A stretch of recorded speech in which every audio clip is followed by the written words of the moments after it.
Bapak-bapak, ibu-ibu, hadirin jamaah Masjid Taqwa Muhammadiyah Ranting Pasar Panyabungan.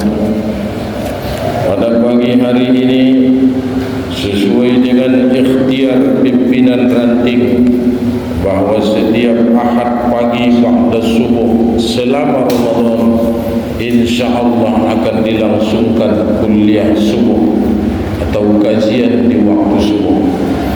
Maka mengawali kuliah subuh kita di bulan Ramadan ini, insyaallah akan kami sampaikan firman Allah pada surah yang ke-77 Al-Mursalat dari ayat 20. A'udzu billahi minasyaitonir rajim. Alam nakhluqukum min ma'in mahin faja'alnahu fi qararin makin ila qadarin ma'lum faqadarna fa ni'mal qadirun wailu yawma idzin lil mukazzibin. Bapak Ibu sekalian yang dirahmati Allah, dalam ayat ini kan Allah sudah sebutkan bahawa kita manusia berasal dari bapak kita, dititipkan dalam rahim ibu kita ila qadarin maklum. Allah buat kita tinggal di tempat yang paling kuat dan aman. Faja'alnahu fi qararin makin, kata Allah. Itulah tempat paling kuat. Sehebat apapun panasnya di luar, kalau kita dalam rahim ibu kita tidak pernah ikut merasa kepanasan. Di daerah yang terjadi musim dingin, bagaimanapun cuaca dingin ekstrim, anak-anak dalam perut ibunya tidak ikut kedinginan. Ini yang Allah maksudkan, faja'alnahu fi qararin makin. Kita diletakkan pada tempat yang paling kuat. Jadi ayah kita memberikan, lalu ibu kita memelihara. 9 bulan 10 hari kita pernah tinggal dalam perut ibu kita. Di waktu usia kandungan 120 hari atau sekitar 4 bulan, maka ditiupkanlah ruh. Setelah ditiupkan ruh, baru faqadarna fa ni'mal qadirun. Allah tentukan, karena Allah lah sebaik-baik yang menentukan. Ada 4 yang ditentukan dan perjanjian itu telah kita sepakati.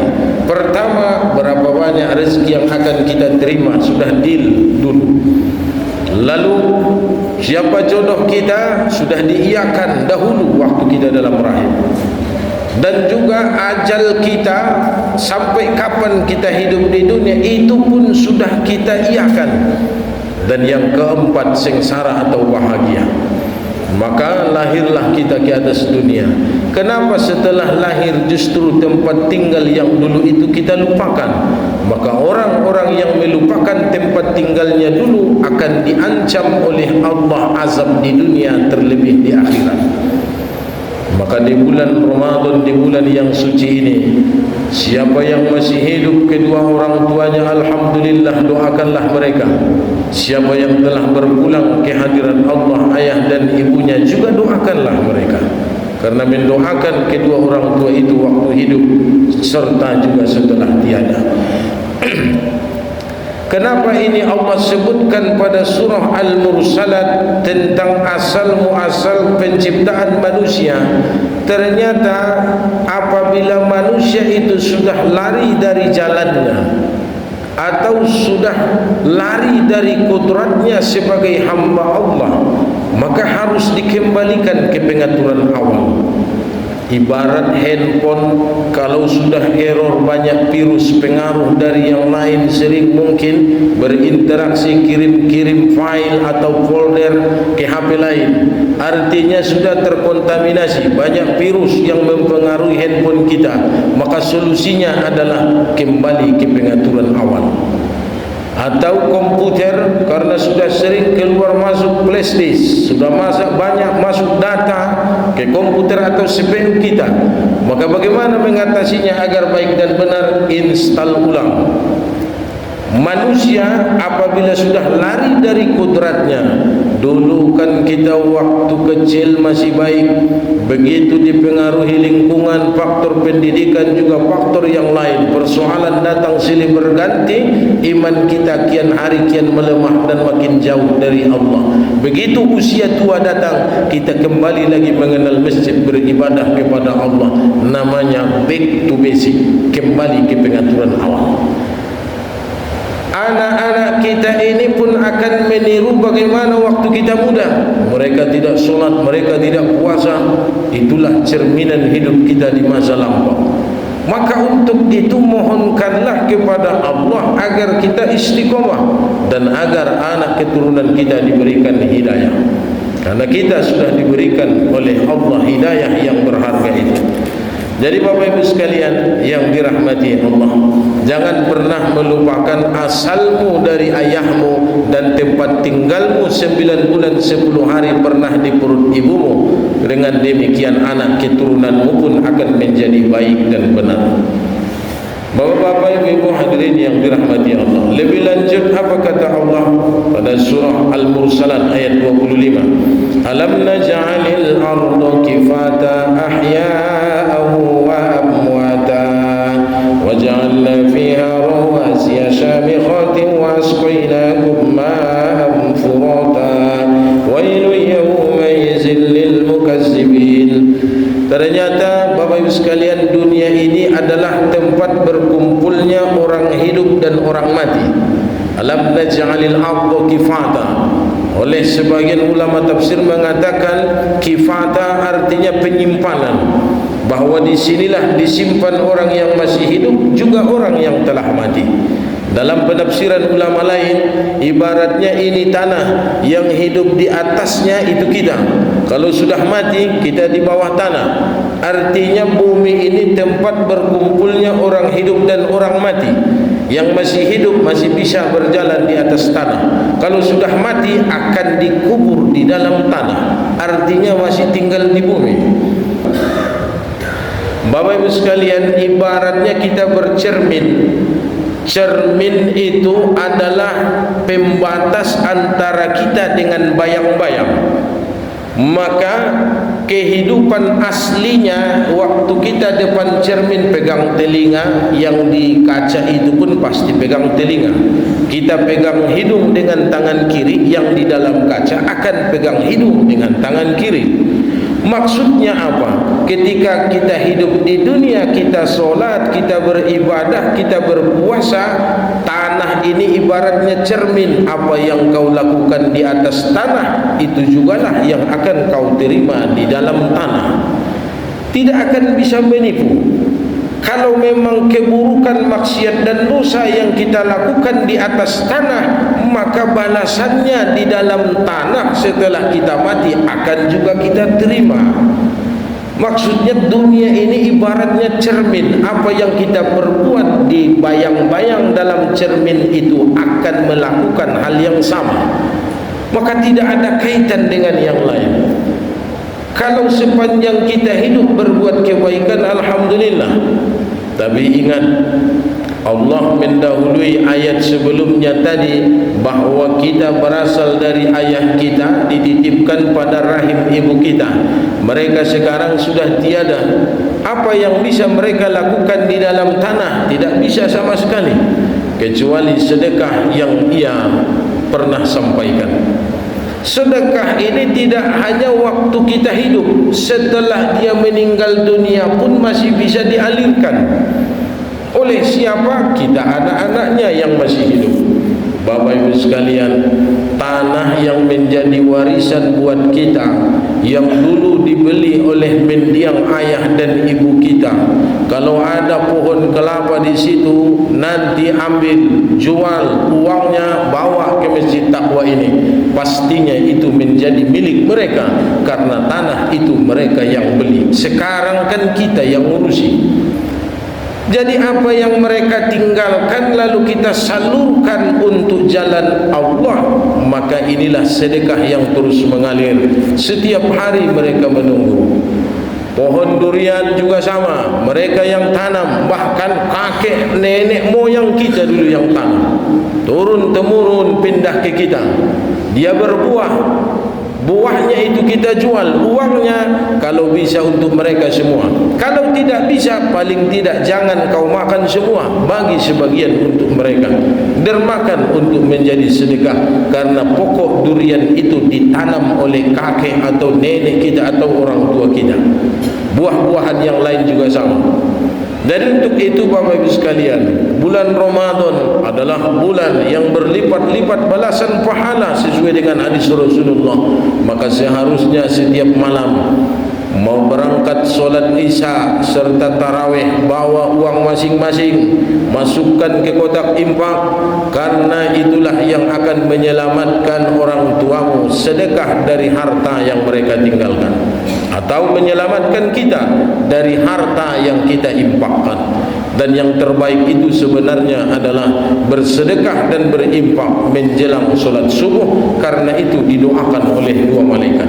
Siapa yang berinfak tadi sebelum subuh, apa kata malaikat? Ya Allah, berikanlah ganti yang lebih baik kepada orang yang mendermakan hartanya. Yang satu lagi mendoakan, ya Allah, ini pejabat, ini pensiunan, ini pengusaha, ini pedagang, banyak duitnya, tapi dia menahan hartanya, berikan kehancuran terhadap hartanya. Jadi setiap subuh itulah doa malaikat itu kepada kita yang datang beribadah.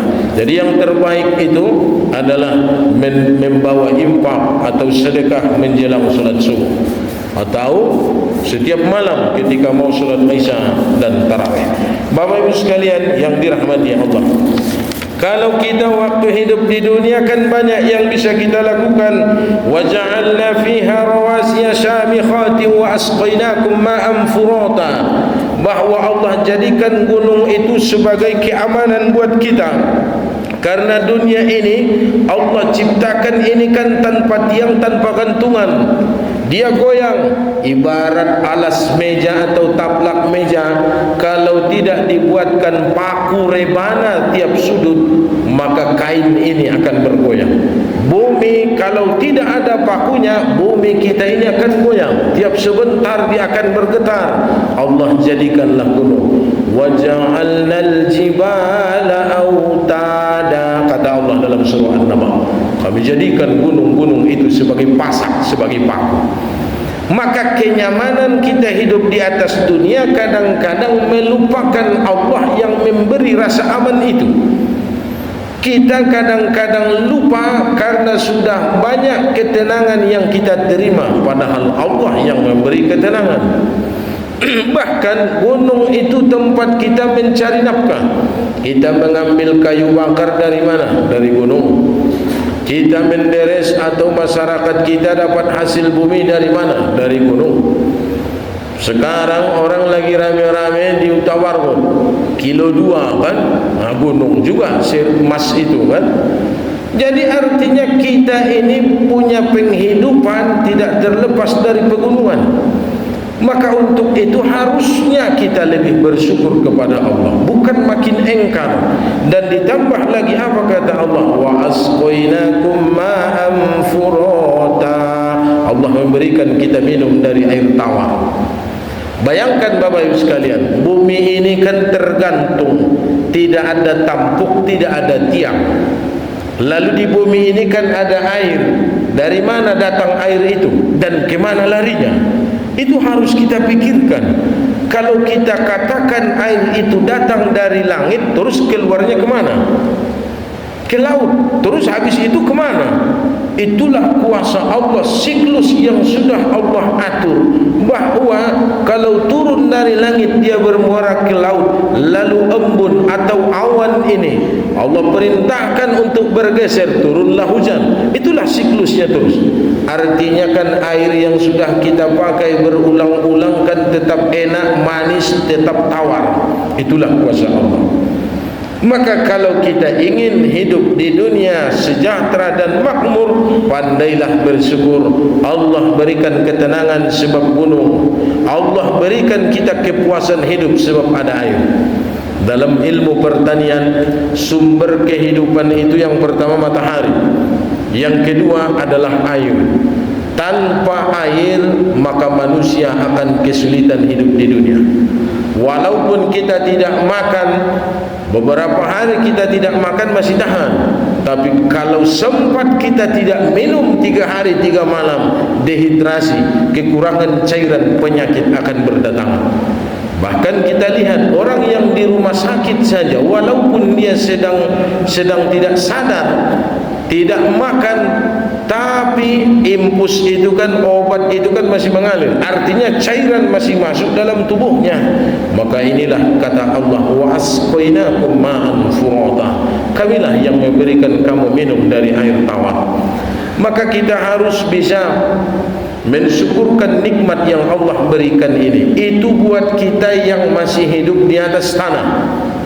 Nah, bagaimana dengan mereka orang yang sudah meninggal dunia, yang kata Allah tadi, alam naj'alil arda kifata ahya'a wa amwata, yang di atas tanah masih bisa cari makan, cari minum. Yang di bawah tanah bagaimana mereka akan makan dan minum? Mereka tidak membutuhkan nasi, mereka tidak membutuhkan cairan. Yang mereka butuhkan tadi setelah sedekahun jariyah adalah ilmu yang bermanfaat tadi.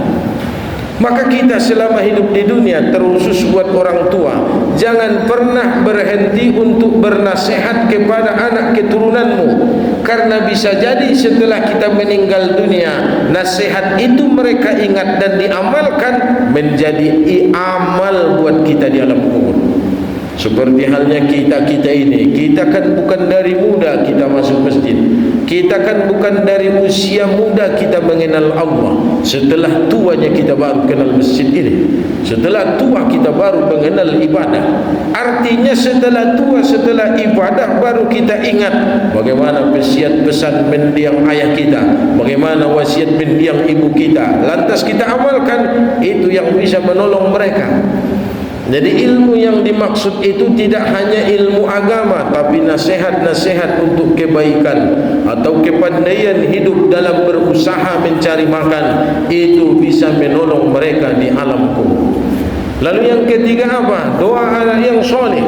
Kalau mendoakannya, Bapak Ibu sekalian, 3 hal ini jangan diamalkan terbalik.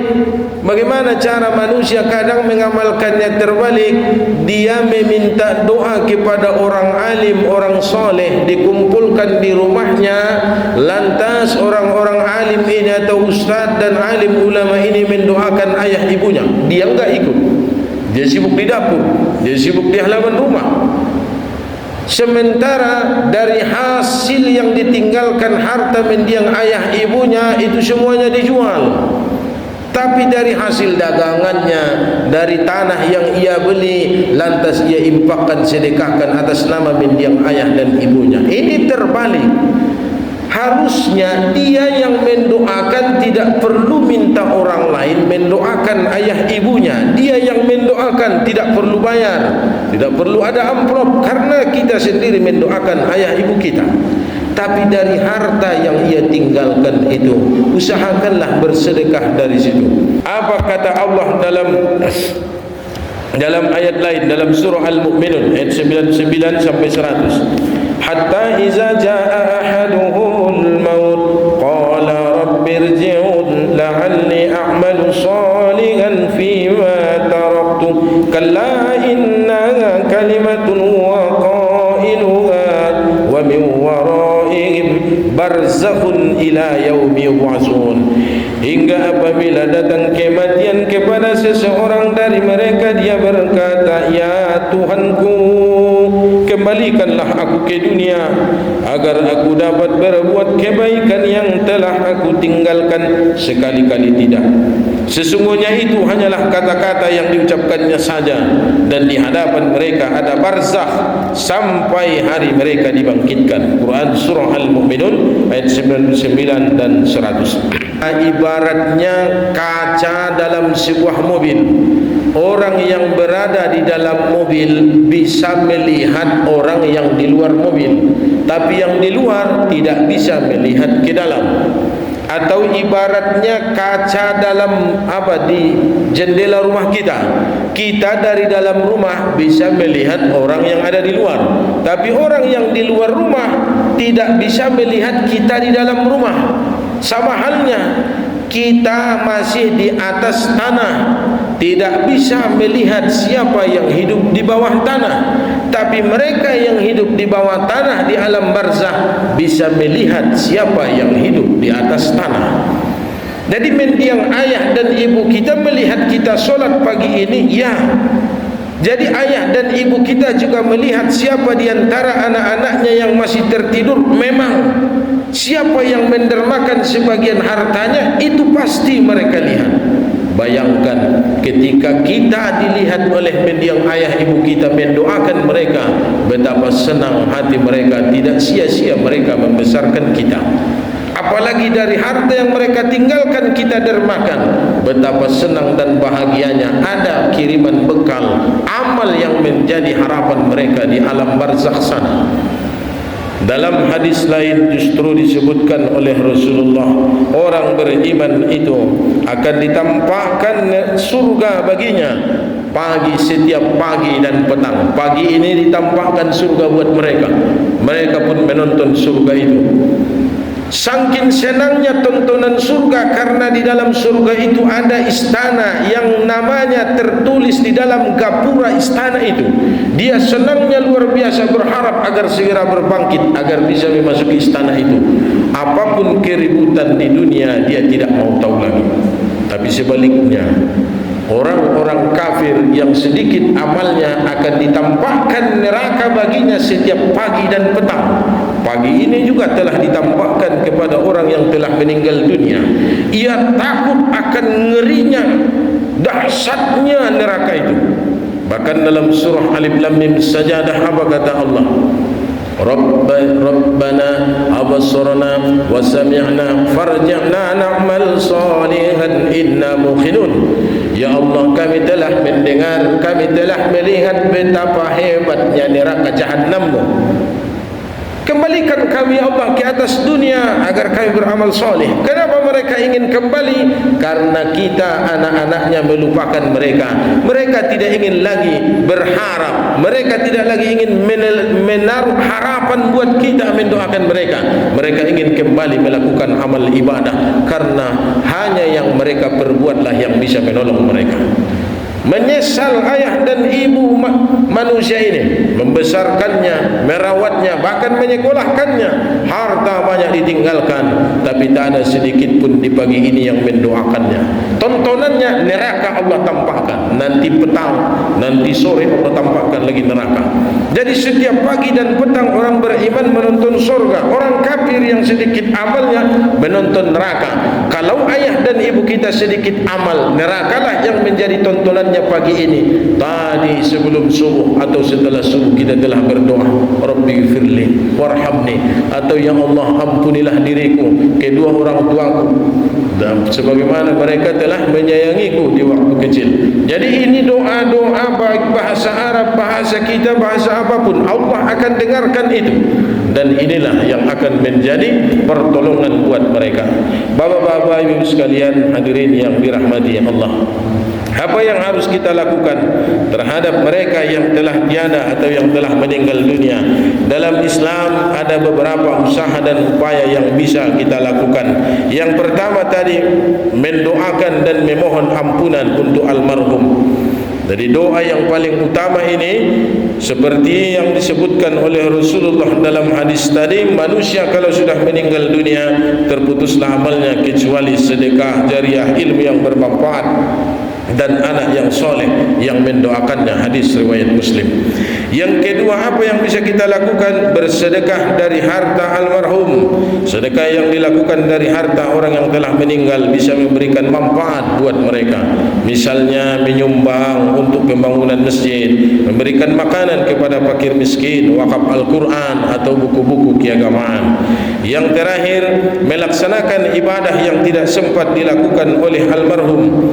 Barang siapa yang meninggal dan masih memiliki hutang puasa, maka hendaklah walinya berpuasa untuknya. Hadis riwayat Bukhari dan Muslim. Kau perbuat itulah yang kau tuai. Seperti bercermin tadi, apa yang kita perbuat, bayang-bayang di cermin itu akan berbuat. Waktu di atas tanah kita baik, di dalam tanah akan menerima kebaikan. Kalau buruk kita di atas tanah, setelah meninggal dunia kita masuk dalam tanah, keburukan itu jugalah yang akan kita terima. Nasrun minallah wa fathun qarib wa basyiril mu'minin. Wassalamualaikum.